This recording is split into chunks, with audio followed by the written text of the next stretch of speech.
Thank you, Judy. This story takes place last May, about 6 weeks after my dad passed away, and actually it was his yahrzeit this week, so it was appropriate to tell this story. Anyway, I was driving to work late as usual on the Mass Pike, maybe 9:30, and the phone rings, and I figure it's probably my mom calling, because she often called at that time. Looked down at the phone, has my father's name on the phone, but the home number was always put on my father's name, so I figured it was Mom calling. Pick up the phone, say, "Mom?" No answer. "Mom, you there?" No answer. Prolonged silence. I keep calling her name. I figured she accidentally dialed, pushed speed dial. I hung up, but just to be safe, I pushed call back. I called back, and I get voicemail. All right. Not sure what's going on. Keep driving. About 3-4 minutes later, phone rings again. Same thing on the phone. Pick it up. Say, "Mom?" Silence. "Mom?" Then I hear like a low groaning sound. And it's like a voice trying to articulate something. And I'm getting concerned. I mean, it's deeper than my mother's voice, but maybe she's in trouble. I said, Mom, are you okay?" She said, "Nothing." "Mom?" Silence, and another groan. And silence again. I decide, I'll hang up the phone, call back again. I'm getting really concerned. I call back, I get voicemail again.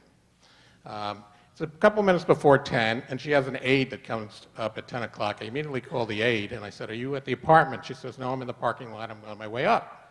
I said, "Can you call me immediately? It sounds like my mom's in trouble." So 3-4 minutes later, I get a phone call. "Hi, Lesha." That's what she calls me. And I said, "Mom, are you okay?" She said, "Yeah, why do you ask?" I said, "Well, I just got 2 calls from you, and it sounded like you were in trouble, like there's a problem." I said, "Did you knock the phone off the hook or press speed dial or something?" I said, No, I didn't do anything." "So you fine?" "Fine." "Okay." Hang up. I drive into the parking lot of work, run up to my office, and I look at my phone. And each one of the calls had my father's name on it, which was the home phone.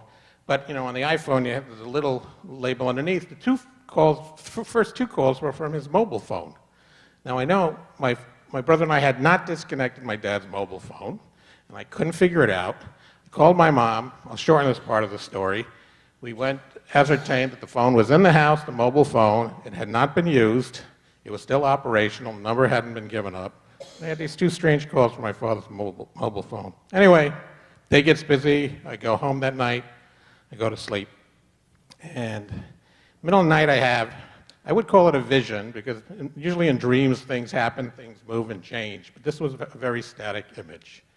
And it was an image of my dad in his early 30s, sitting in front of a window, white T-shirt, gray shorts. His eyes were closed.